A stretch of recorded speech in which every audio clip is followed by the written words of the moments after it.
Hello বন্ধুগণ, ২ শালিক আজকের পর্বে দেখতে পারবেন আখি জেনে গেছে তার হারিয়ে যাওয়া মা দেবতী। লাইক দিয়ে বিস্তারিত জানতে থাকুন। গৌরবের যেটা পিয়ার কেকে বলছে যাক যাই হয়েছে হয়েছে এ কথা বাদ দে, বলছে না আমি এটা শেষ দেখে নেব। তখন গৌরব মনে মনে ভাবছে ঝিলিক কোনো জানে যে অনিমেষকে একটু জিজ্ঞেস করে দেখি। গৌরব আখিকে বলে অনিমেষকে তুমি কি চিনো?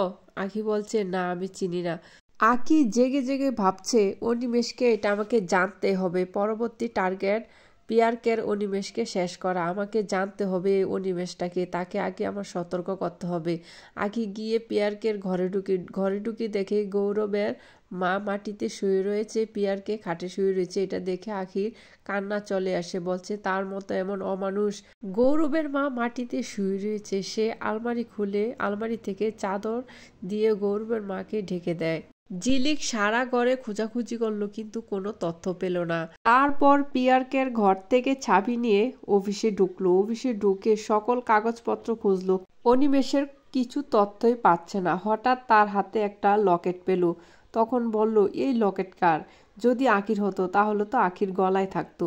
ঝিলিক বলছে যাক এই চেন নিয়ে এখন আমি ভাববো না, এখন আমাকে আরো কাগজ খুঁজতে হবে। তখন একটা ফাইলের মধ্যে আখির 5 বছরের একটা ছবি পেল। এই ছবির মধ্যে আখির গলায় এই লকেটটা ঝুলানো। তখন আখি এই লকেটটা খুলে দেখে দেবতীর ছবি রয়েছে।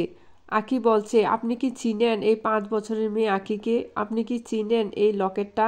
দেবতী কোনো সারা শব্দ দিচ্ছে না, সে বারবার পুরনো স্মৃতি মনে করছে, স্মরণ করছে। এমন সময় গৌরব তাকে ডাক দিয়ে নিয়ে যায়। তখন বলছে চলো আজকে জেঠিমার হসপিটাল থেকে রিলিজ হবে। ঝিলিক মনে মনে ভাবছে যে করে হোক আখির সাথে আমার দেখা করতে হবে।